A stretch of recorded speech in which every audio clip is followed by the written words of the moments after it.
Bueno, amigos de Venezuela, siempre, siempre Venezuela. De esta manera iniciamos nuestra edición meridiana, como siempre, llevándoles a ustedes información, comentarios, noticias, música, entrevistas, todo lo que tiene que ver con Venezuela y su migración a lo largo y ancho del mundo. Lo hacemos con mucho cariño, mucho respeto para todos ustedes a través de esta señal.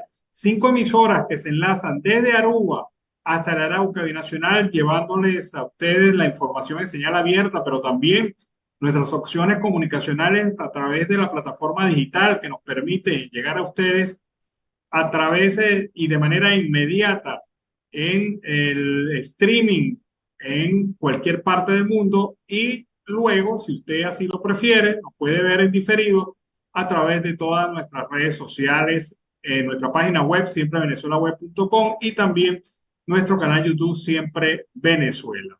Este es un trabajo en equipo en donde está Vanessa Chacón en la producción, Camilo García en redes sociales y apoyo técnico, nuestro equipo de operadores, también nuestros colaboradores y corresponsales en Colombia, Venezuela y otras partes del mundo, todos bajo la coordinación de su servidor, Alan Peralta. Iniciamos así nuestra edición de Siempre Venezuela con la presencia de Carlos Ucategui, el Miura. Carlos, buenas tardes. ¿Cómo estás? Felicitaciones por el Día Nacional del Periodista en Venezuela. Bueno, igualmente a ti, Alan Ernesto Peralta, a nuestro colega Oliver Luyano, a nuestros corresponsales, María García, Yuli Pineda, Alberto González, son tantos, Beatriz Galindo, Juan Carlos Azuaj en el Cono Sur, Beatriz en los Estados Unidos, el resto en Venezuela, Sorciré Rodríguez, y a tantos de nuestros amigos Rixia Navarro, la malabarista, esa es la malabarista del programa Siempre Venezuela, porque brinca, salta y hace como todo, pero nos envía su reporte día a día. Bueno, felicitaciones a ti, por supuesto, a esta gran profesión tan honesta, una profesión que es digna y sobre todo sin censura, sin mordaza. Como hemos siempre hablado, el periodista se debe a la veracidad del hecho, no al pago, como le han hecho a muchos periodistas hoy día en diferentes partes de Venezuela. Muy lamentable ese hecho, a pesar que hoy también, desde el día de ayer, habían unas peleas intestinas dentro del factor del botón de reconocimiento y de los premios municipales de periodismo en la ciudad de Maracaibo. Muchos están disgustados porque desde el Consejo Legislativo y desde la Comisión de Prensa del Consejo Municipal de Maracaibo no se le otorgaron en 2 menciones de opinión y periodismo investigativo a 2 colegas muy importantes de la región. Pero estos son gajes del oficio y siempre el periodismo será único, un batallador en todos los aspectos. Bueno, hay que reconocer que este año la celebración no es tal. Hubo estados de Venezuela, como por ejemplo el estado Táchira, que no se dio premio regional ni se dio premio municipal de periodismo. Ahí no hubo premio. Y en otros estados de Venezuela ocurrió igual. Pero más allá del premio, más allá del reconocimiento, hay que entender que la profesión del periodista está en este momento fuertemente atacada por un régimen que no cree en la libertad de expresión, que no cree en la libertad de ejercicio del periodismo y que convierte a los periodistas no en operarios de la información, sino simple y llanamente en agentes políticos a los cuales hay que atacar, hostigar, cercenar. Ese es el concepto que tiene el régimen sobre el periodismo. Y si tú no ejerces un periodismo acomodaticio, un periodismo genuflexo, un periodismo que se entregue, entreguista, entonces no entras en el círculo de aquellos que reciben el reconocimiento por parte de las autoridades nacionales del sistema de gobierno que tenemos en este momento. Si tú eres un periodista independiente, si eres un periodista autónomo, un periodista que no sigue líneas, un periodista que ejerce el periodismo real, verdadero, transparente, honesto, responsable, pues simple y llanamente te conviertes en enemigo del régimen y así te tratan, y así te persiguen y así te lo hacen saber de todas las maneras. Debemos recordar hoy día que hay varios periodistas detenidos actualmente en cárceles venezolanas. Hay periodistas que han sido acusados injustamente y que actualmente viven un proceso de detención, pero hay también periodistas amenazados, periodistas a los cuales se les cerraron los medios, periodistas a los cuales se les persigue incluso en el ambiente digital, en las redes sociales, periodistas que se les hostigan y se le genera toda una serie de condiciones para que se le haga imposible su trabajo, su ejercicio profesional. Y además de los valientes periodistas venezolanos que todavía están en Venezuela haciendo periodismo, porque para hacer periodismo en Venezuela hay que ser valiente, eh, Totalmente. el, eh, además de esto se le suma a otros cientos de periodistas que están en el exterior, también cubriendo otras actividades, no precisamente periodísticas, pero hay otros que sí han podido, que sí hemos podido hacerlo y que llevamos en el alma la independencia de criterio y la libertad y la transparencia y la democracia y la defensa de la democracia de Venezuela. Ese es el rol del periodista actual, ese es el contexto en el cual se celebra el Día Nacional del Periodista y es la situación que hace que en muchos estados de Venezuela no haya celebración, haya, haya el momento para recordar el Día del Periodista, pero no es un momento de celebración, sino de batalla, de lucha, de buscar seguir adelante para defender los principios con los cuales fuimos educados en las universidades venezolanas, los principios del respeto, los principios de la democracia y de los valores. Carlos. Bueno, sí, Alan, como yo siempre lo he dicho, tienes razón, una buena reflexión sobre todo para esta noble, porque esta es noble profesión, sin censura, sin mordaza y a mi estilo, arrimpelado, pero con la verdad adelante, Alan. Así es.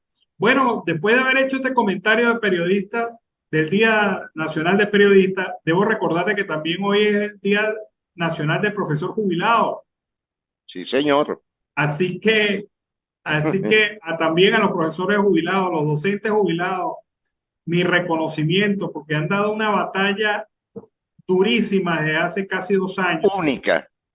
para defender sus derechos, un derecho simplemente a vivir, a comer, a tener calidad de vida, a tener salud. A esto me refiero yo con esta batalla también de los docentes jubilados en Venezuela. Así que felicitaciones a todos aquellos que siempre están pendientes de nuestro programa y aquellos que aunque no le estén pendientes, por lo menos nos han hecho referencia y el honor de tenerlos como activos personajes en las calles de Venezuela en el ejercicio de la protesta cívica y la protesta democrática. Son valientes también los docentes jubilados, hoy también en la celebración de su Día Nacional. Así es, Alan. Bueno, yo voy a enviar un saludo muy cordial, sobre todo a alguien que yo quiero mucho, que es mi padre. Mi padre, un docente, un profesor, por muchos años, Alan. Papi llegó desde los 18 años dando clases en las escuelas artesanales cuando existían, y ya mi papá hoy a los 85 años ya es un jubilado. Y como dice él, yo soy un jubilado, pero con una pensión de 470, porque está muy pendiente del dinero, y me dice, pero con orgullo volvería a ser maestro, volvería a ser de nuevo un profesor de aula.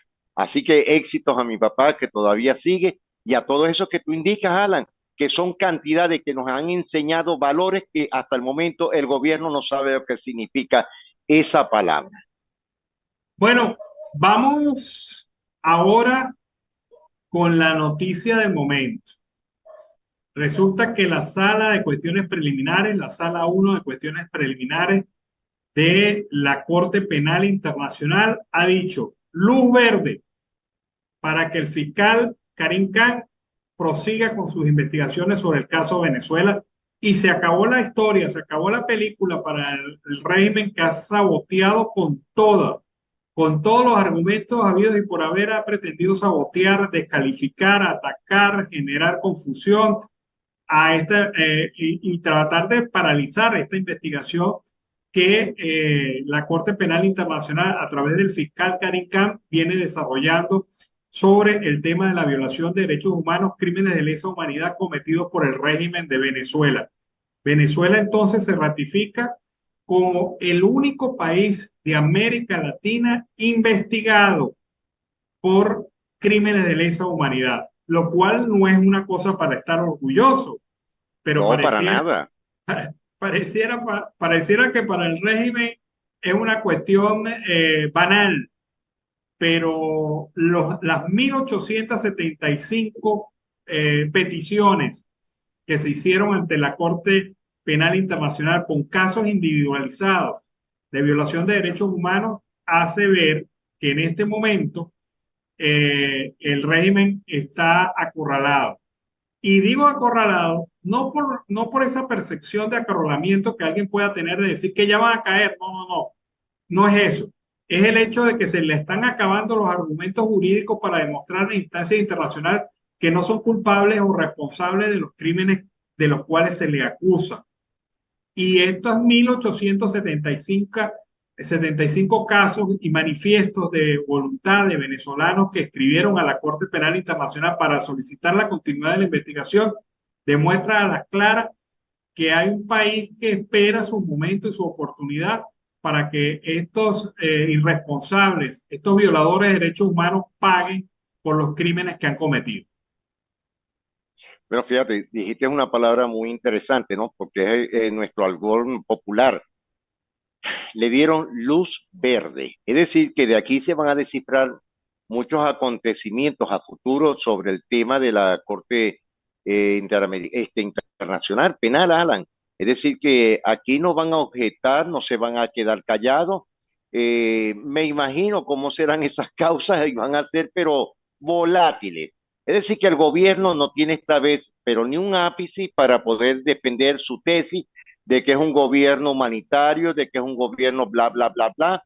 Es decir, esto va hacia adelante. ¿Qué es lo que hay que hacer? Tratar, proseguir y seguir con esta figuración dentro de los temas que está el fiscal internacional Cari Khan.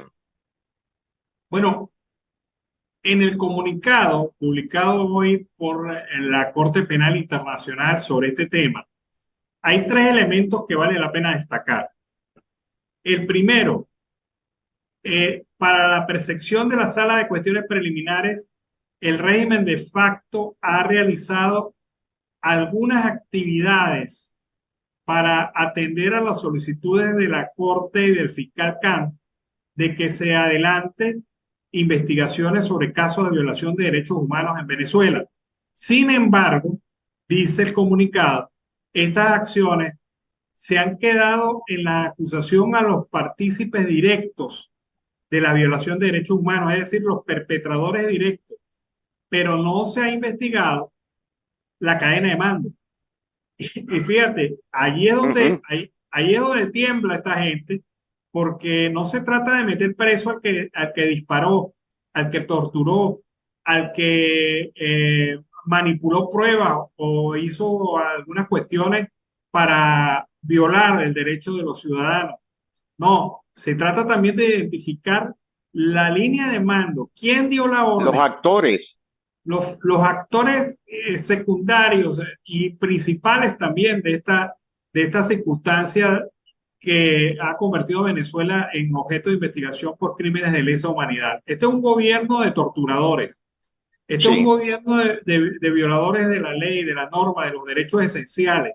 Y así se ratifica con la continuidad de la investigación. Si no hubiese pruebas contundentes o indicios contundentes de hechos de violación de derechos humanos, esto no hubiese llegado hasta donde ha llegado. Y hay que, de alguna u otra manera, agradecer a las ONG, agradecer a personalidades de diverso nivel, Que han sido agradecer valientes.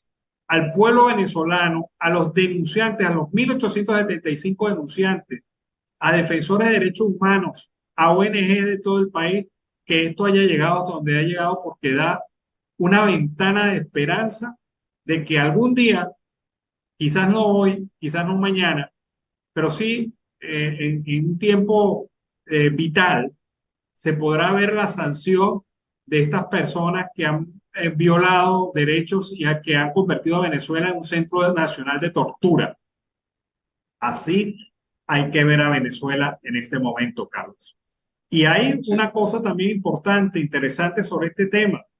que la sala de cuestiones preliminares no encontró una explicación seria del retardo en las investigaciones por casos de violación de derechos humanos. El gobierno no pudo explicar por qué después de 5 años, 6 años, 8 años, 10 años, investigaciones sobre casos de violación de derechos humanos no ha avanzado prácticamente nada. Y por lo tanto esto induce a la impunidad de los actores principales y de la cadena de mando. Esto no lo puede explicar el fiscal, esto no lo puede explicar la autoridad judicial de Venezuela, esto no lo puede explicar el gobierno. Y claro, no lo puede explicar porque significa autoincriminarse en delitos que sí persigue directamente la Corte Penal Internacional. Así Es que decir, ahí que no están hay las cosas, argumentos jurídicos, Alan. ahí están las cosas, Carlos.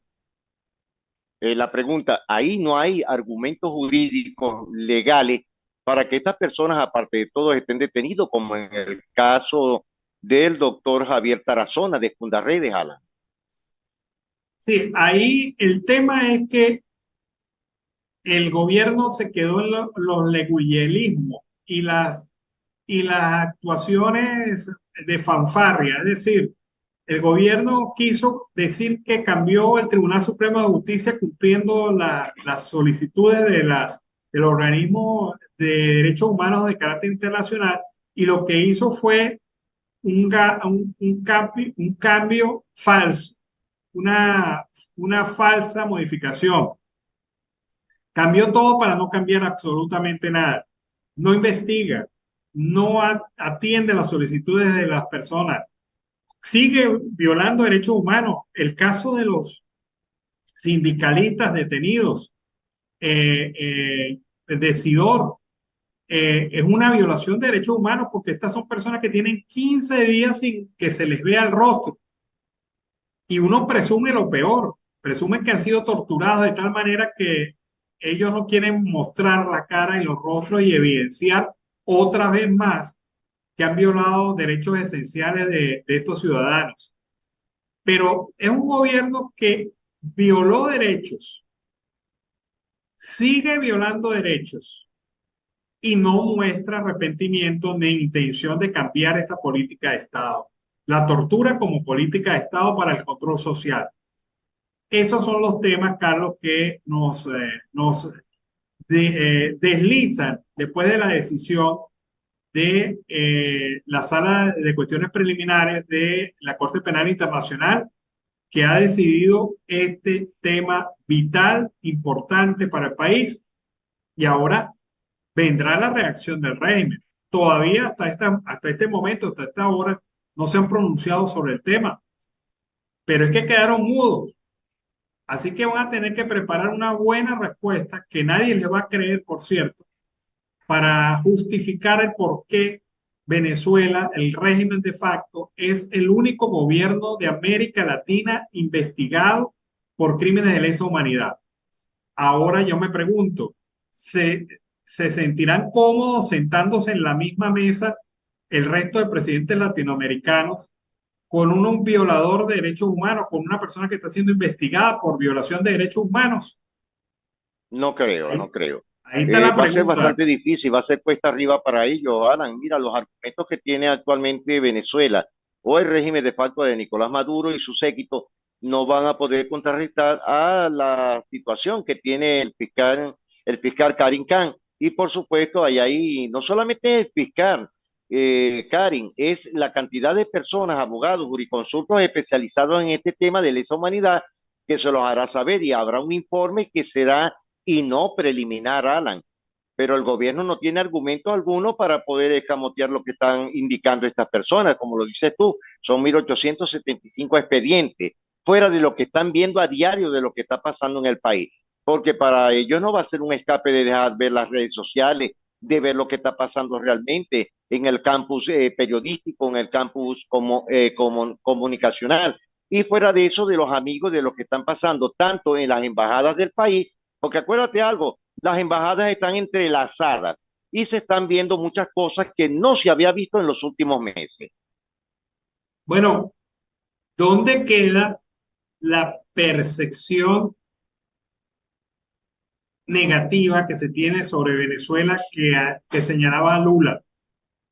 ¿Dónde queda? Correcto. ¿Dónde queda? Con esta decisión, mira, se le da un desmentido total a esa estrategia watch and wear que pretendía lavarle la cara y secarle y plancharle la cara a un régimen violador de derechos humanos a través de un intermediario político como el presidente Lula, el de Claro. Brasil.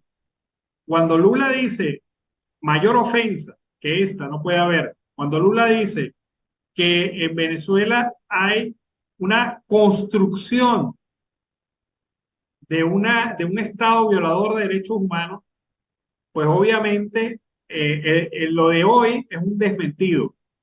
Lo de hoy es un desmentido, porque el gobierno puso toda la carne en el asador para frenar esta investigación.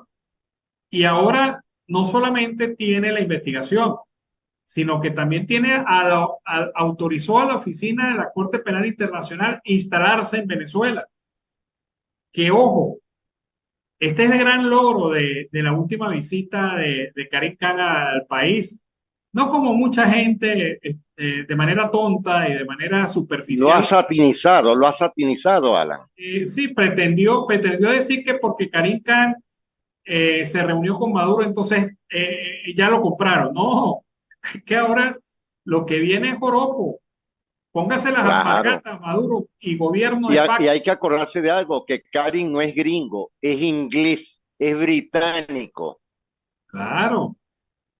Ahora, mira, el hecho, y yo lo dije en aquella oportunidad, lo dijimos, Carlos, ¿te acuerdas? Cuando Karim Khan estuvo acá, que Claro. dijimos que, que, que la oficina en Venezuela había logrado, Karim Khan logró lo que no han logrado las ONG ni los organismos internacionales de derechos humanos, instalarse en Venezuela, Ni porque la ONU, ni la OEA, ni ACNUR ningún, siquiera. no, ninguno ha logrado instalar su oficina en Venezuela para la investigación in situ de las denuncias. Lo logró Karim Khan. Ahora, con oficina en Venezuela, vamos a ver cómo se instruye esto y cómo se eleva esta situación de investigación sobre este tema de la Corte Penal Internacional, la denuncia de fiscal Karim Khan y sobre todo cómo se adelantan los nuevos acontecimientos vinculados al tema. Esperemos la reacción del gobierno para ver qué opina. Sabemos cómo van a Eso sí no reaccionar. durmieron, Alan. Sí. Eso sí no han dormido todavía. Eso están dándole vuelta buscando que se maneje para ver que pueden ellos versar el tema. Va a ser muy difícil porque no hay especialistas en eso dentro de lo que es el séquito de Nicolás Maduro. Bueno, Carlos, se nos acabó el tiempo. Pues sí, Alan, estaremos muy pendientes en el transcurso de la tarde. Ojalá que las cosas cambien un poco. Te deseo a ti y al grupo de colaboradores y a la audiencia buen provecho hasta ahora y estaremos muy pendientes en la tarde. Bueno, vámonos a la pausa comercial y musical del momento y de regreso seguimos aquí con más de Venezuela siempre, siempre Venezuela. Bueno, amigos de Venezuela siempre, siempre Venezuela, iniciamos este segmento del programa con más información. Noticias buenas y noticias malas.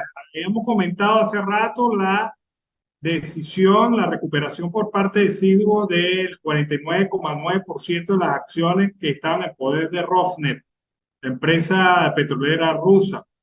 Pero también hay que comentarles la información dada por un juez norteamericano que anunció, un juez federal, que estaba preparado para seguir adelante con la venta de activos de la refinería de petróleo de propiedad venezolana Citgo Petroleum para satisfacer los reclamos de acreedores y rechazar una de las principales objeciones de Venezuela. El juez del Tribunal del Distrito de los Estados Unidos, Leonard Stark, tampoco solicitará permiso para lanzar la subasta sin tener acciones de la matriz Citgo PDB Holding en manos del tribunal, dijo después de una audiencia sobre la subasta. Stark planea comenzar reuniones periódicas en julio con el oficial de la Corte que estableció el proceso de subasta. Su decisión de aprobar el calendario de subasta y abordar las objeciones al proceso de venta también se conocería a los fines de julio. Venezuela se había opuesto a realizar la subasta sin tener las acciones en posesión judicial. Citgo se ha negado a comentar sobre los procedimientos judiciales. Stark ha presentado una subasta que pretende vender acciones de la matriz de Citgo, cuyo único activo es la compañía petrolera, para pagar miles de millones de dólares en reclamos contra Venezuela. Un cronograma propuesto tiene por objetivo iniciar la comercialización en septiembre y concluir cualquier venta a mediados de 2024. Citgo y sus matrices PDVSA Holding y Citgo Holding se separaron de la petrolera estatal venezolana en virtud a una orden de la Asamblea Nacional Legítima de Venezuela luego de que Estados Unidos impusiera sanciones destinadas a derrocar al presidente venezolano Nicolás Maduro. Stark ha reconocido reclamos de la minera Cristales International, la petrolera ConocoPhillips, Siemens Energy y Red Tree Investment, que podrían recibir los ingresos de la subasta. Varias otras compañías con miles de millones de dólares en reclamos han tratado de aprovechar los juicios. El Tesoro de los Estados Unidos ha dicho que la subasta podría seguir adelante, pero las participantes tendrían que obtener una licencia para tomar posesión de los activos. Se recuerda entonces que la empresa rusa Rosneft entregó su participación de 49,9% en la otra matriz de Citgo, dijeron los abogados de Venezuela en el tribunal. Sin embargo, las acciones de Citgo Holding no tienen relación con la subasta propuesta. Rosneft no respondió de inmediato a una solicitud de comentarios. Así que sigue estando en peligro Citgo y sigue buscándose acciones de carácter legal que permitan mantenerla a flote y como propiedad del pueblo venezolano. Una vez que los irresponsables del chavismo, los irresponsables del régimen de Maduro y el propio Hugo Chávez la tienen en la condición de postración que se tiene en este momento. Una empresa rentable con activos de más de 13.000 millones de dólares valorizada en el mercado internacional a ese precio, se encuentra sometida a una condición por la irresponsabilidad del régimen en la contratación de deudas y en las famosas expropiaciones que no sirvieron para nada sirvieron las expropiaciones en Venezuela. Vamos ahora a escuchar el reporte de Michelle Carrillo para Siempre Venezuela.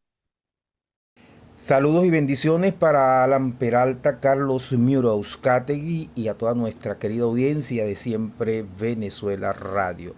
Transmite para ustedes desde Barranquilla, costa atlántica de Colombia, el periodista Michelle Carrillo de la Hoz. Y estos son nuestros titulares del día de hoy. Los aguaceros de este lunes dejó en Barranquilla y Soledad peñonazos entre pandillas de barrios. Alerta naranja en el Caribe por fuertes vientos y oleaje. Procuradora llega a Barranquilla este martes para revisar alertas tempranas. Destinan uniformados para evitar retenes ilegales en vía Santa Marta, Barranquilla. Con los fuertes aguaceros acaecidos en la zona atlántica, en Barranquilla y Soledad se dieron enfrentamientos entre pandillas. Con piedras, palos y objetos contundentes se enfrentaban para no perder el control de sus áreas. Así lo reportaron diferentes consejos comunales y líderes de las comunidades, quienes solicitaron a las autoridades presencia porque eran objeto de ataques a su vivienda y a sus propiedades. La policía de Barranquilla no hizo presencia en ninguno de los sitios donde se dieron los enfrentamientos, en Barranquilla en 7 de abril y Simón Bolívar, y en Soledad en Villa Estefani, Costa Hermosa y parte de La Murillo. Durante esta semana en el Caribe colombiano estará vigente una alerta naranja por fuertes vientos y alto oleaje. La mayor Diana Rueda, jefa de la Oficina de Alertas y Pronóstico del Instituto de Hidrología, Metrología y Estudios Ambientales, expuso que esta condición afectará a Santa Marta, Barranquilla y Cartagena. El archipiélago de San Andrés, Providencia y Santa Catalina presentarán lluvias moderadas entre miércoles y viernes debido al tránsito de una onda tropical que no está asociada como tormenta tropical, sostuvo la funcionaria.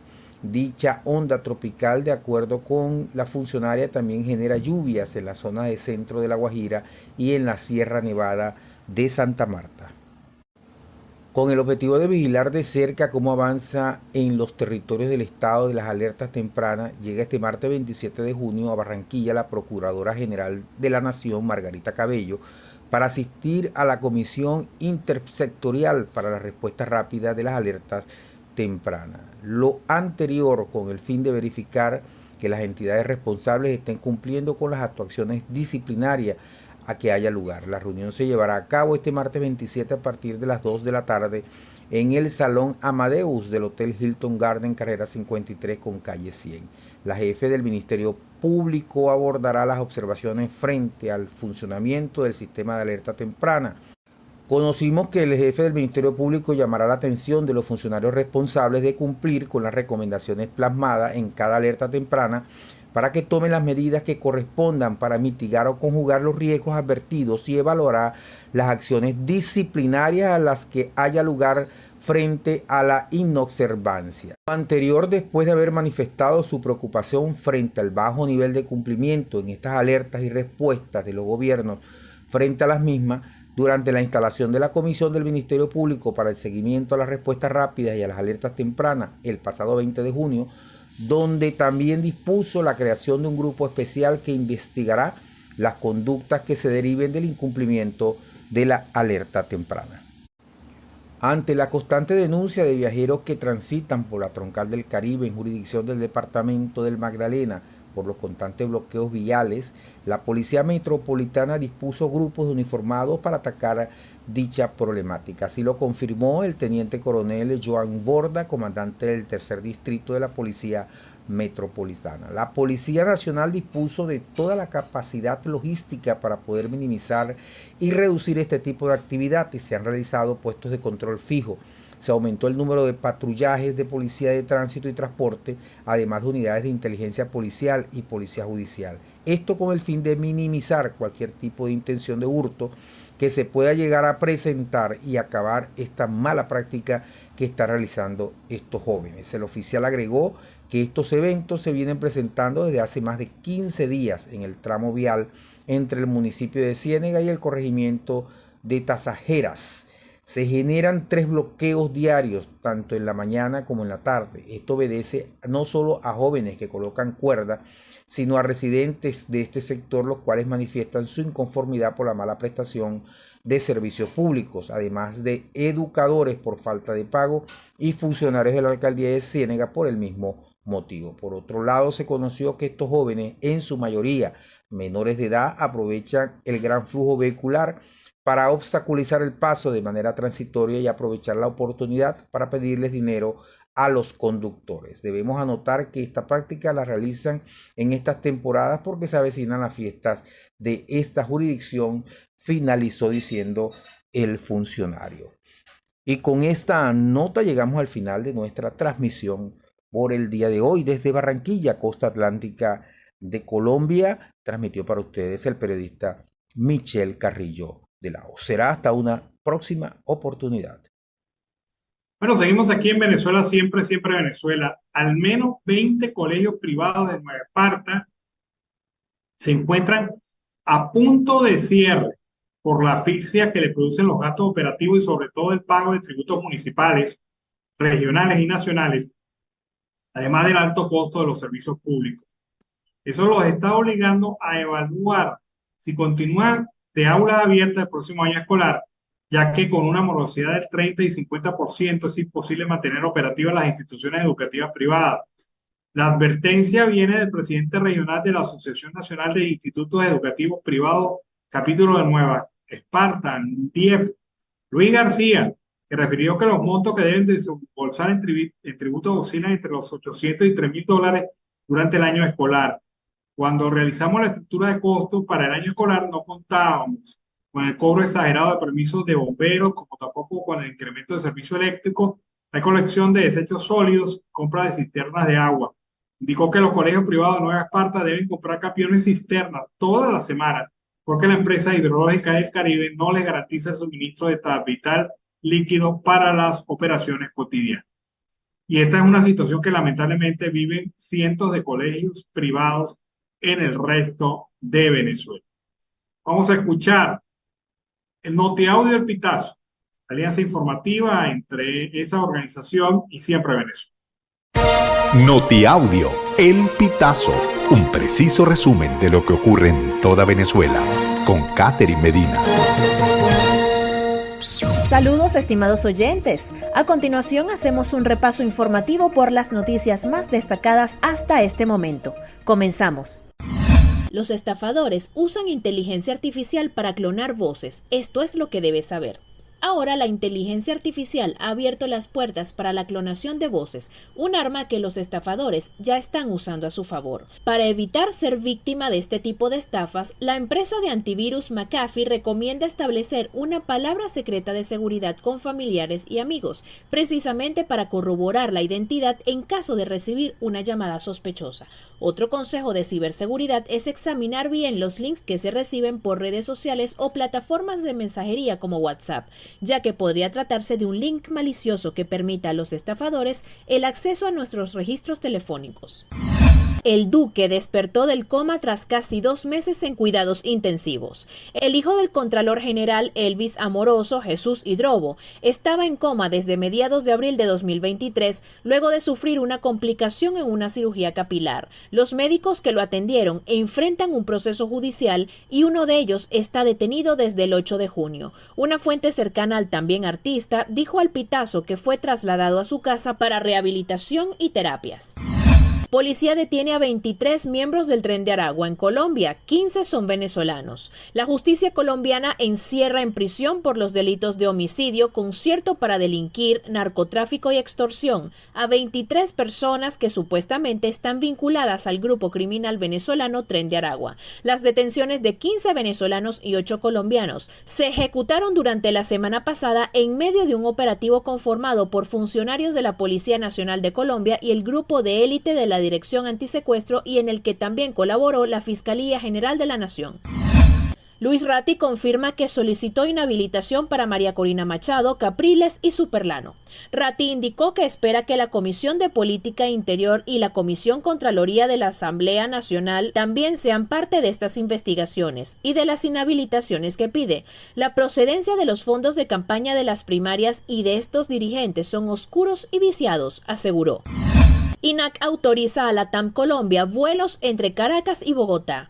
Esta sería la tercera frecuencia entre Caracas y Bogotá, pues también está Wingo, que tiene permiso operacional vigente desde diciembre de 2018. La otra es Atena, que aumentó su frecuencia de vuelos entre Caracas y Bogotá a 3 veces por semana desde mayo. La aerolínea venezolana Conviasa es otra de las autorizadas para operar hacia Colombia, así como Láser, Avior y Turpial. Los precios de vuelos ida y vuelta entre Caracas-Bogotá oscilan entre los $204 y $560. Estimados oyentes, este ha sido el panorama informativo hasta esta hora. Narró para ustedes Catherine Medina. Estas informaciones puedes ampliarlas en nuestra página web, elpitazo.net. También recibimos tus denuncias vía SMS o WhatsApp a través del 0414-230-2934.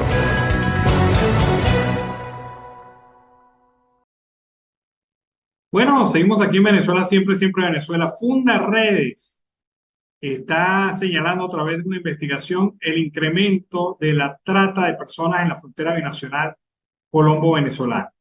Esta denuncia la está haciendo Fundaredes, vamos a ver en qué consiste. Trata de personas, una realidad que invade la frontera venezolana. La trata y tráfico de personas son actividades criminales que generan millonarias ganancias a las mafias. En Venezuela, las mujeres y niñas más codiciadas por parte de los grupos armados irregulares oscilan entre 12 y 30 años. Quienes una vez captadas son llevadas a una casa tipo hotel clandestino y las encierran allí hasta que cuadran el día de la embarcación, para ser trasladadas a un campamento frontera con Trinidad y Tobago en la Barra de Cocuina. Chama, ayer en la noche antes de traernos para acá nos quitaron el teléfono y el pasaporte. No me he podido comunicar con mi familia. ¿Qué hacemos? Tenemos que huir.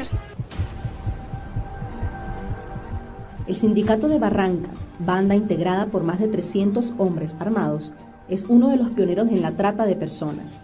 Según la ONU, a nivel mundial, estas agrupaciones obtienen aproximadamente $150.000 millones anuales.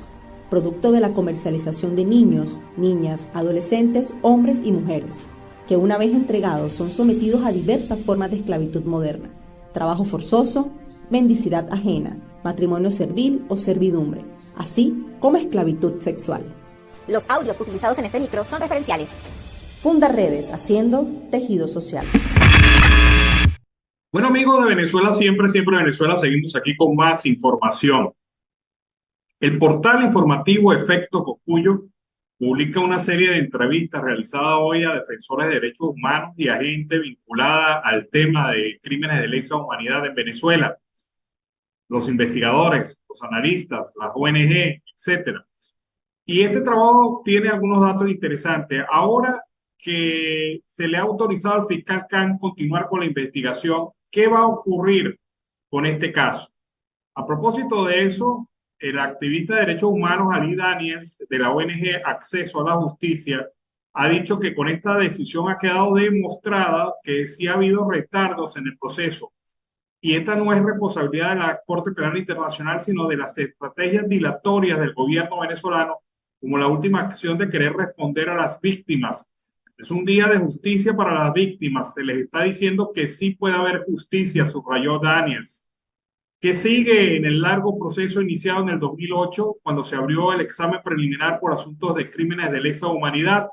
Bien, los expertos en derechos humanos señalaron que se puede producir una apelación del Estado venezolano porque es un derecho establecido en el artículo 81 del Estatuto de Roma, que no tiene efecto suspensivo de la investigación, es decir, no paraliza mientras la CPI responde. Es decir, el gobierno puede apelar la decisión, pero la investigación continúa.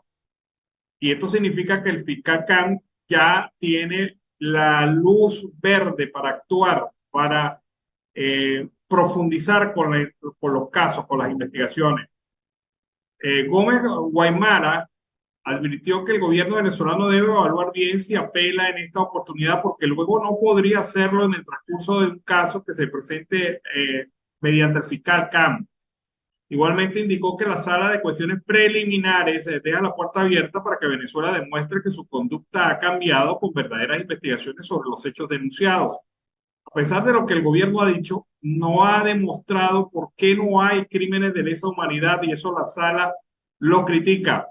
Cuando hay investigaciones es solo sobre autores materiales y no de la cadena de mando, apuntó Daniels. En noviembre del 2022, Khan notificó que tras evaluar la información proporcionada por el Estado venezolano en su solicitud de aplazamiento del proceso de la Corte Penal Internacional, concluyó que no se ha hecho lo suficiente para investigar y castigar las violaciones de los derechos humanos denunciadas, es decir, tortura, violencia sexual, desapariciones forzadas, detenciones arbitrarias, persecución política, que son competencia de la Corte, incluyendo las reformas judiciales de los últimos años. En esta fase de reanudación de la investigación sobre Venezuela, sin que haya un lapso determinado para ello, el fiscal Khan puede procesar y presentar ante la Corte casos concretos de presuntos crímenes, entrar en contacto directo con las víctimas y citar a los presuntos responsables. Cabe esperar que el fiscal presente casos concretos de víctimas sobre estas violaciones y presuntos perpetradores, recopilará información, sumará elementos que no se hayan presentado, habrá evaluación de pruebas, comunicación con testigos y víctimas y el fiscal actuará de manera libre, puede procesar lo que está paralizado y avanzar. Los abogados subrayaron que no hay tiempo determinado para la presentación de los casos y que lo más probable es que el señor Khan aguarde porque se responda a la posible apelación del Estado venezolano para continuar el proceso. Daniels advirtió que lo que demore al fiscal dependerá de la complejidad de los casos, el rango del presunto perpetrador, número de víctimas y entre otros elementos. Los tiempos de la Corte son los que son. Se ha tardado, es por las actuaciones dilatorias del gobierno, de resto ha respondido de manera oportuna hasta ahora. Así que esto es lo que se presenta. El fiscal Khan puede continuar investigando, puede presentar casos parciales, puede avanzar sobre las investigaciones en casos que él considere. Es decir, tiene a sus manos todo el abanico de posibilidades para desarrollar estas investigaciones en contra de estos crímenes de lesa humanidad cometidos por el Estado venezolano y por sus representantes. Vamos a escuchar ahora este trabajo trabajo preparado por el periodista venezolano Eugenio Martínez. Eugenio Martínez es especialista en el tema electoral y está produciendo una serie de trabajos en las redes sociales de análisis basado en su experiencia y basada en su perspectiva.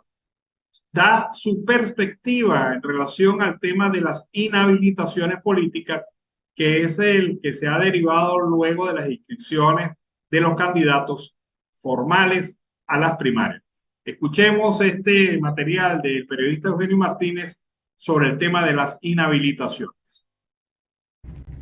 ¿María Corina Machado está inhabilitada, sí o no?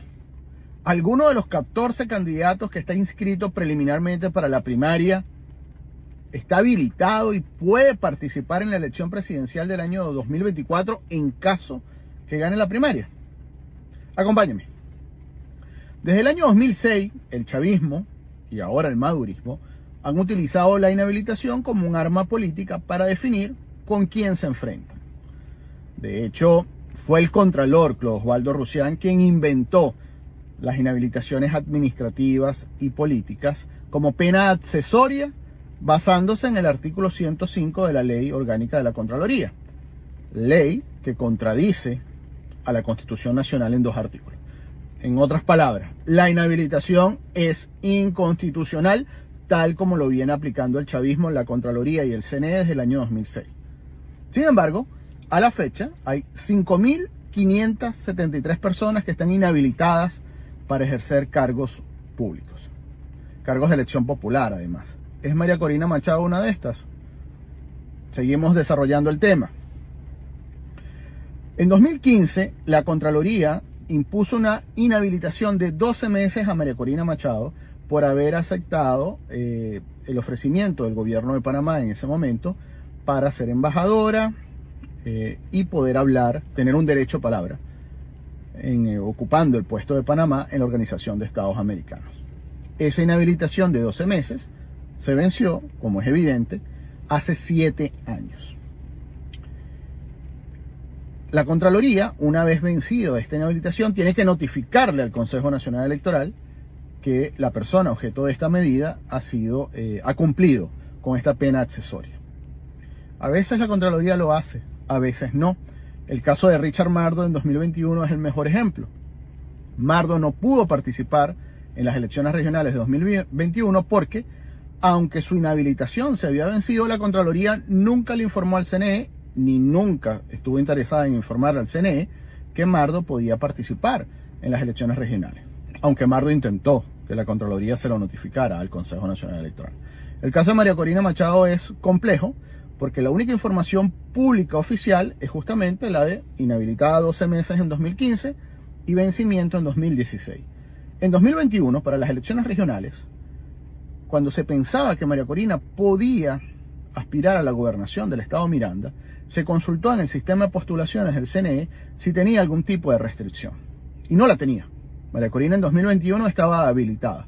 Sin embargo, si se revisa o las fuentes de la Comisión de Registro Civil Electoral para enero de 2023 sostenían que había aparecido una habilitación.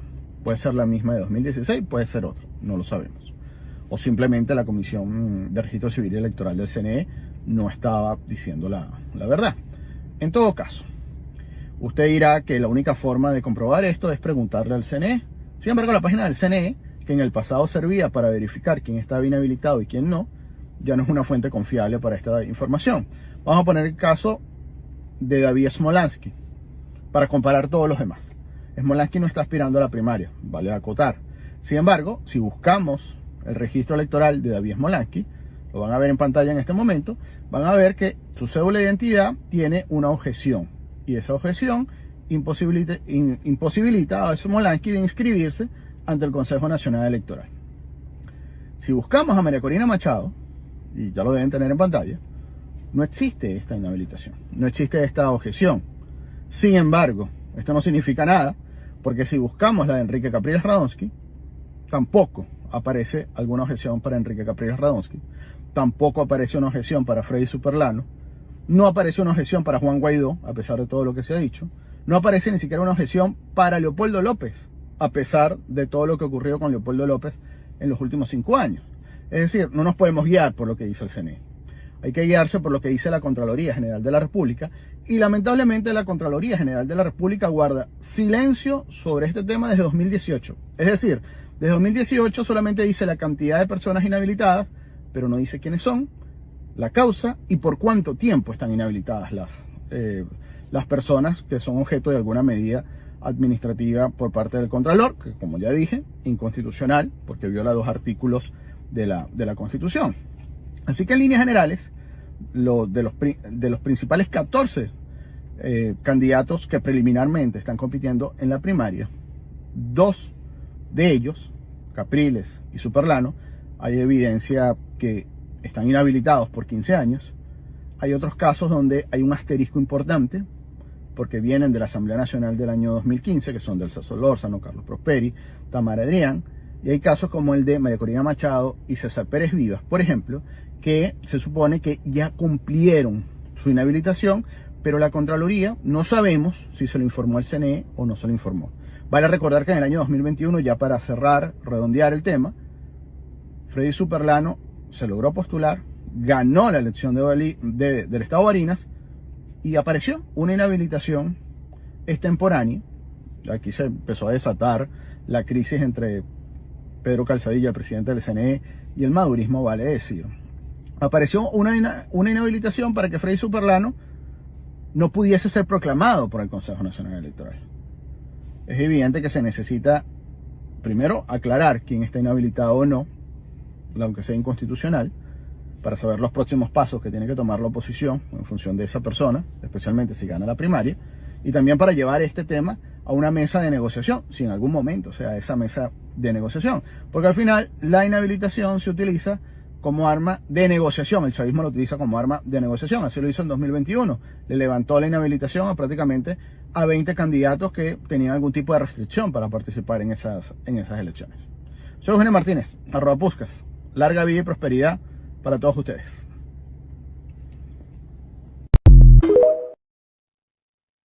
Bueno, excelente este análisis que hace el experto en el tema electoral Eugenio Martínez, periodista venezolano. Les recomiendo que sigan la cuenta de Eugenio Martínez, Puskas, se consigue como Puskas en las redes sociales, y estén al tanto de estos temas que son de verdad bastante interesantes. Mientras podamos, los vamos a seguir transmitiendo en Siempre Venezuela.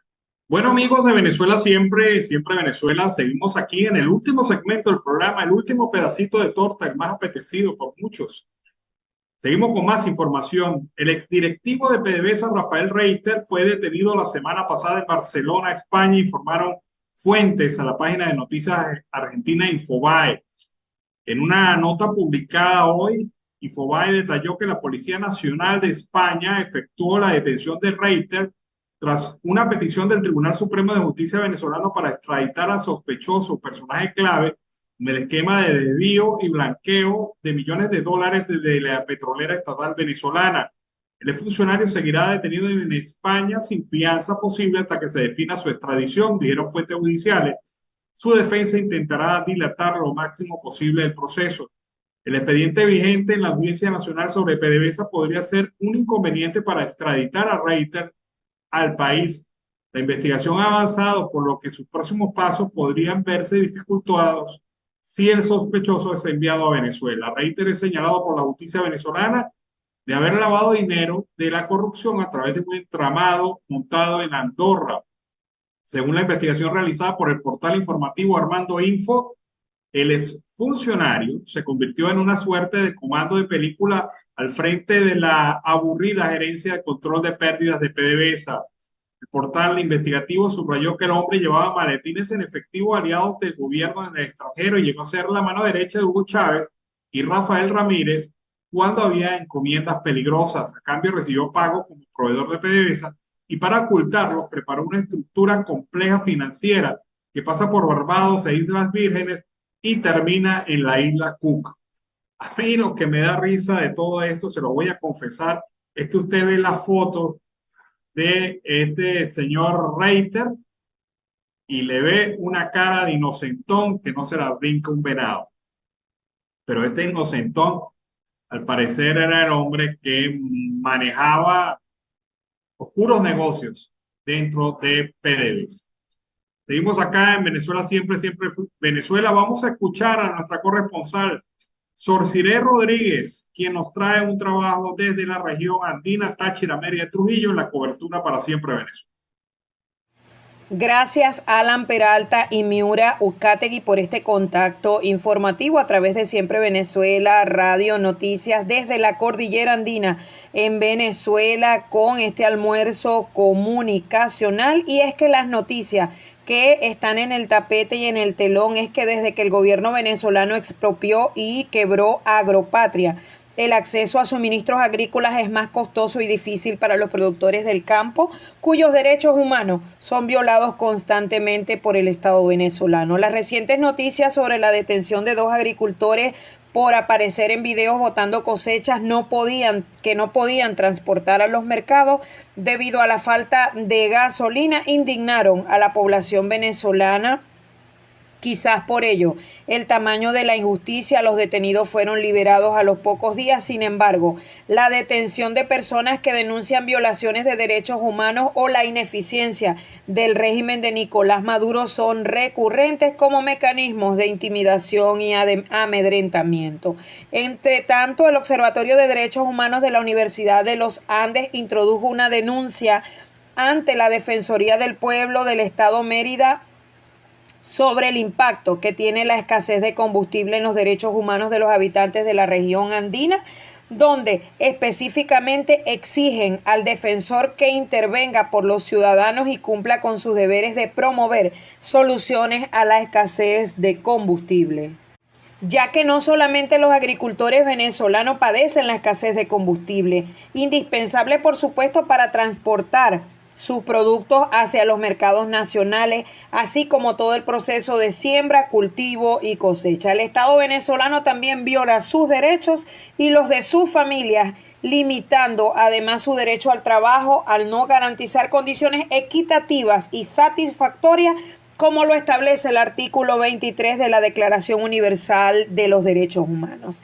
Mientras tanto, en Valera, en el estado Trujillo, familiares de privados de libertad del Centro de Coordinación Policial número 2, específicamente ubicado en Valera, denunciaron una requisa arbitraria en la noche de este martes 20 de junio. De acuerdo al relato de los familiares, los funcionarios del Cuerpo de Policía del Estado Zulia botaron todas las pertenencias de los reclusos, esto como una medida disciplinaria luego de una supuesta riña ocurrida entre los procesados en una celda del recinto. La madre de uno de los detenidos aseguró a Siempre Venezuela Radio Noticias que los efectivos botaron los uniformes, envases de alimentos, artículos de higiene personal, agua y otros enseres permitidos por la normativa interna. Incluso usaron un camión del aseo urbano para deshacerse de los objetos que a juicio de los declarantes constituyen una pérdida económica, especialmente para quienes son detenidos foráneos y están en el estado Trujillo.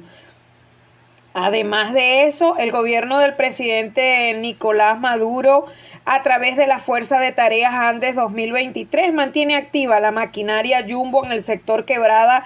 Los ingenieros de la parroquia Canagua del municipio Arzobispo Chacón, labores estas que siguen siendo ejecutadas por parte del gobernador Jason Guzmán y el Ministerio de Obras Públicas. Así lo dio a conocer la directora de la Gran Misión Barrio Nuevo, Barrio Tricolor, Yuselis Albornoz, quien indicó que con el apoyo de la Secretaría de Servicios Públicos en el sector La Escuela Bolivariana del Estado Bolívar, se están realizando labores de remoción de sedimentos.